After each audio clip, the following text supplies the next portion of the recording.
Você já se sentiu pressionado a produzir algo novo, algo original? Por exemplo, se você já fez faculdade, teve que fazer TCC, ou um projeto de pesquisa, mestrado, doutorado, ou um artigo para a revista científica, né? Todo esse pessoal já sentiu essa pressão, mas pode ser também no seu trabalho, pode ser em qualquer coisa da vida, né? Toda vez que a gente pensa em algo original, isso gera uma ansiedade. Então esse é o tema desse vídeo, a ansiedade da originalidade. Como que isso gera uma pressão, né? Principalmente, tratando aqui do meio cinema, na cultura audiovisual contemporânea. Imagina tudo que já foi feito de filme, de série, não é? E aí alguém senta para escrever um roteiro, senta para conceber uma produção. Quanta gente envolvida, quanta gente criativa, talentosa, e mesmo assim a gente tem um pouco a sensação de que, principalmente a gente que é cinéfilo, né? Quanto mais filme a gente assiste, série, parece sim que a gente está vendo mais do mesmo. Não, parece que houve uma retração, né? Um arrefecimento, um esfriamento da criatividade no meio cinema. É claro que é muito difícil. Nós já fizemos um vídeo chamado Nada Nasce do Zero. Então sempre teremos referências anteriores. Também fizemos um vídeo chamado A Percepção, né, dos Vestígios Cinematográficos em Produções Atuais. Então os clássicos estão sempre presentes de alguma forma. Isso quer dizer que não precisa se pressionar com originalidade.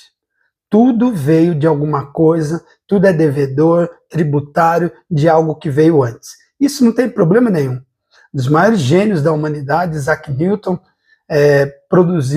revolucionou a física, criou praticamente a física moderna, mas ele admitiu que chegou tão longe porque havia subido nas costas de gigantes, se referindo a Galileu, Kepler e Copérnico. Mas é fato, há uma pressão na sociedade atual por ser absolutamente novo. Vamos pegar esse meio aqui da produção audiovisual, do YouTube. Nesse momento, quantos produtores de conteúdo não estão até fazendo loucuras para soar original, para criar um produto que ninguém fez?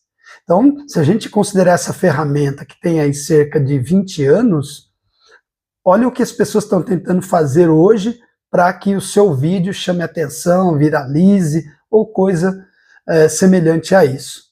Então essa pressão, ela existe. Ela existe porque há uma lógica do capitalismo e quase tudo acaba sendo uma, digamos assim, uma variante da lógica do capitalismo de que as empresas têm que inovar nos seus produtos.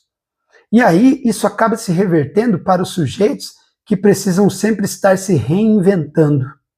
Você tem que ser você 2.0 ou a sua melhor versão. Isso acaba, digamos, esgotando todo mundo, porque não dá para se renovar, se reinventar o tempo todo. Então, mesmo nas empresas também, né, os produtos, muitas vezes eles vão perdendo qualidade, eles vão perdendo referência quando eles vão caindo nessa armadilha de tentar se reinventar, tentar inovar o tempo todo, né? Então essa originalidade, ela é um imperativo do mercado.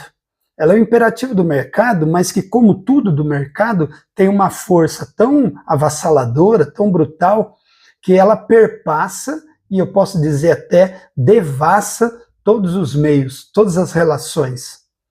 Então até nos relacionamentos, né, as pessoas se cansam cada vez mais rápido dos relacionamentos, e aí tem que sentar, tem que discutir a relação, tem que mudar. Um time, quando perde 2 partidas seguidas, ou tira um vice num campeonato, aí todo mundo fala, tem que mudar tudo, tem que trocar tudo, desde o técnico até os jogadores, comissão técnica, direção.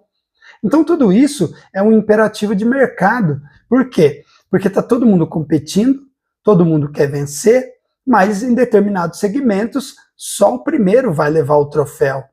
E aí, do segundo para baixo, todo mundo é visto como perdedor. Essa é a lógica do mercado. E visto como perdedor, quando o sujeito mesmo acaba se vendo como um fracasso, como uma derrota, isso de uma ansiedade gera nele uma depressão, gera nele um esgotamento. Então essa necessidade, esse imperativo, ele acaba, como eu disse, perpassando todo o tecido social, e aí as relações acabam sendo prejudicadas por isso. Sendo assim, as pessoas acabam sentindo medo de parecer derivativo. O que é isso?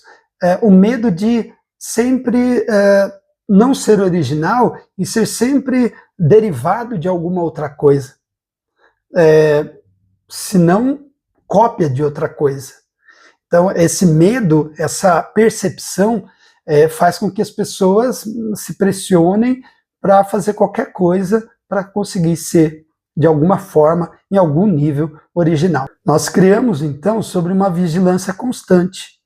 Por quê? Porque em qualquer meio de trabalho, sempre tem alguém acima de nós. Nessa pirâmide de poder, sempre tem alguém, né? A ordem vem lá de cima, e aí vai passando para o próximo, e quando ela chega lá na base da pirâmide, a pressão é muito maior, porque ela já foi sendo repassada, e cada um, dentro da sua condição, dentro do seu extrato de poder, quer subir, quer ser promovido, então ele se sente pressionado, e ele transfere essa pressão para alguém. Só que aqueles que estão na base da pirâmide, não conseguem repassar isso para alguém. Então eles repassam para eles mesmos, ou para os seus pares ali, que estão no mesmo nível, né? Estão numa horizontal de poder ali, estão no mesmo nível, e aí um cobra o outro, um estressa o outro, e acaba gerando ali um ambiente tenso de trabalho. O meu trabalho depende do outro, então se o outro estiver sendo insuficiente, eu acabo extrapolando com ele, acabo cobrando, e às vezes até errando no tom da cobrança, né? E é isso aí, deixa todo mundo sobre uma tensão constante por conta dessa vigilância, necessidade de produção e produção qualitativa, né? Porque quando a gente está falando de originalidade, não é produzir pelo produzir, você tem que apresentar um produto que tenha qualidade e qualidade diferenciada, que seja distinta de qualquer outra coisa, que reflita o menos possível a influência, né, de algo, que ela não lembre nada de alguma forma. E aí quanto menos ela lembrar, mais original ela aparenta, ela se fixa como algo mais original. Isso reverte no quê? Na aceleração no consumo de imagens. Por isso que a originalidade é cada vez mais requisitada, porque as pessoas também se cansam rápido das coisas. Mesmo quando algo é original, uma fórmula se mostra como original, como isso é consumido de forma massiva, ou seja, é produzido em série e consumido também em série, as pessoas se cansam muito rapidamente, isso acelera o consumo dessas imagens. E aí no cinema, né, propriamente, que é o meio no qual a gente reflete, sobre o qual a gente reflete, ele acaba sendo pressionado mais rapidamente para produzir a novidade. Pensar também no meio musical. No meio da música também tem muito isso. Uma banda, um gênero, um estilo faz sucesso agora, mas daqui a pouco a indústria cultural, a indústria fonográfica, ela acaba pressionando os artistas para novidade. Então começou a cair as vendas em um dado segmento, já há uma pressão para algo novo. Precisamos de algo novo para dar aí um boom no mercado, para reaquecer as vendas. Então é sempre, como eu disse, a lógica, os imperativos do mercado operando o tempo todo e estressando toda a malha, todo o tecido social, todas as relações, tanto relações de trabalho quanto relações pessoais. Tudo isso, quem não sabe que aquela pressão que vem do ambiente de trabalho acaba depois a pessoa trazendo para dentro de casa. E aí, refletindo com todas as pessoas, sobre todas as pessoas com as quais ela convive. Essa aceleração no consumo gera uma aceleração no desejo, gera uma aceleração na pressão por algo novo. Essa inovação, então, ela acaba sendo, por conta dessa pressão, uma inovação artificial. Ela não é artificial no sentido de superficial. E aí esse conceito acaba sendo um conceito vazio. Então você muda mais a aparência do que propriamente a essência dessa ideia. Você tem um produto que ele é repaginado, mas não necessariamente ressignificado. Ele não vai acrescentar em sentido, ele vai apenas mudar essa superfície. Como quase tudo que a gente vê, né? Quase tudo que a gente vê por aí, muda-se muito pouco. Pega carros, por exemplo, a indústria automobilística, o quanto hoje muitos carros têm o mesmo formato, quer seja, sei lá, SUV, hatch, qualquer modelo, né? Eles têm, de marcas diferentes, eles têm muito próximos, assim, muito pouco diferenciados.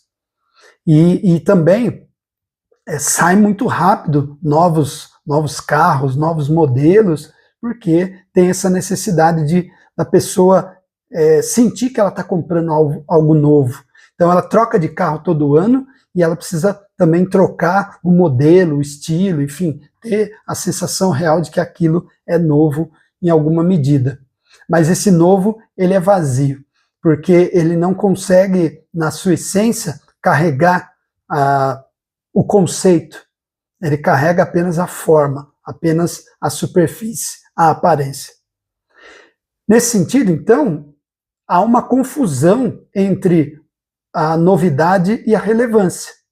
Então algo pode ser novo, mas irrelevante. Considerando todo o espectro, considerando todo o horizonte de produtos que tem naquele segmento, ele não tem relevância. Quando se pensa nos melhores exemplares daquele produto na história, você remete às coisas mais antigas. E não só por saudosismo, nostalgia, né, mas porque, de fato, as coisas antigamente, elas eram concebidas com mais tempo. E, por isso, elas permaneciam por mais tempo.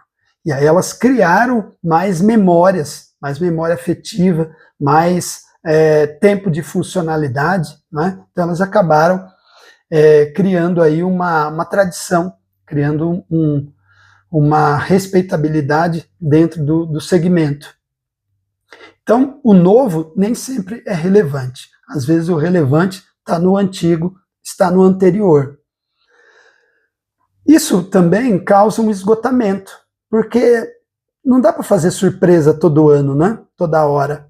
Imagina que a pessoa fala assim, vamos fazer um aniversário surpresa. Quantos esquemas mirabolantes você consegue idealizar, criar, conceber para fazer uma festa surpresa? Supondo que você faz festa surpresa todo ano. Então, é uma surpresa que já se esgotou. É um esgotamento da surpresa. A surpresa não surpreende ninguém. Ninguém mais se surpreende com nada. A gente pode pensar também como que na sociedade nós temos essa condição, né? A gente lê os jornais, principalmente notícias de tragédia, notícias de desastre, de crimes populares, né? E aí você não se surpreende com mais nada, porque já está tudo saturado, está tudo carregado, tudo já foi esgotado. Então, mesmo aquilo que deveria chocar, não choca mais ninguém. Então, tudo isso é sintoma desse processo que eu estou discutindo aqui com vocês. Nesse sentido, então, como não dá para ser original, a originalidade vira performance. E aí um autor muito bom é o Byung-Chul Han, que ele tem um livro chamado A Sociedade da Performance. Então está todo mundo performando o tempo todo. Já que não dá para se renovar, já que não dá para se reinventar o tempo todo, vamos performar, vamos fingir, vamos parecer ser, vamos criar personagens, vamos atuar o tempo todo. Então vira performance, porque não dá para você mudar o seu disco rígido. Então você muda ali algo nas suas linhas de programação mais superficiais. Você muda o seu cabelo, você muda a sua roupa, você muda o seu visual, até às vezes até o jeito de falar, mas quem é você de fato, sua identidade, essa essência, isso não dá para mudar o tempo todo. As coisas, os objetos materiais também respeitam essa lógica. Não dá para mudar a essência de tudo o tempo todo. Então, tudo acaba virando performance. Daí, recaindo na coisa da imagem. Por último, então, nós precisamos pensar a criação para além da obsessão pelo novo. Pensar a criação como um ato de reflexão, como um ato de pensamento. O simples fato de sentar e tentar criar algo novo, mesmo que a gente não consiga um produto final totalmente novo, o que importa aí é o processo de pensamento. O que importa é o número de pessoas que você reuniu, pessoas inteligentes, criativas, e como essas ideias num brainstorming ali se fundiram, como houve essa troca, né, esse exchange, né, esse comércio de ideias, de relações, de pessoas ali tentando produzir, tentando pensar e ao mesmo tempo se relacionando com qualidade dentro de um espaço. Então é a criação para além da obsessão pelo novo. Por isso que a gente falou em vídeos anteriores de que da importância das fontes, das referências, daquilo que foi resgatado como herança para compor o atual. Então não tem problema nenhum. A criação, ela já qualquer coisa que a gente cria, mesmo se ela não for totalmente original, ela já é um evento do espírito humano absolutamente extraordinário. Então, nesse sentido, vamos pensar aqui, dois filmes que retratam, ou melhor, um filme e um livro que retratam bem essa situação.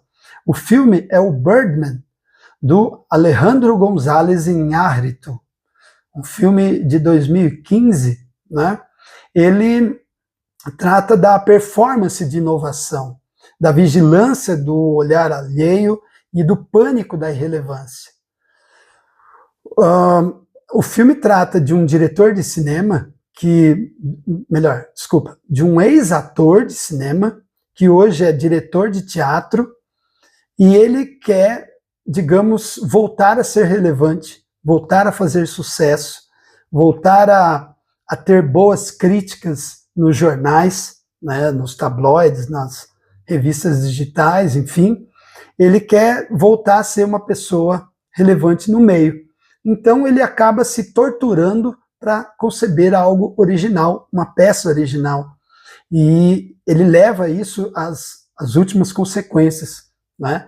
A ponto de até ser trágica a sua trajetória, dele ficar paranoico, dele ficar quase esquizofrênico dentro dessa necessidade de ser original e de voltar a ser relevante. Tudo isso por uma pressão sofrida, pressão externa do meio, que esmaga esse indivíduo aos poucos.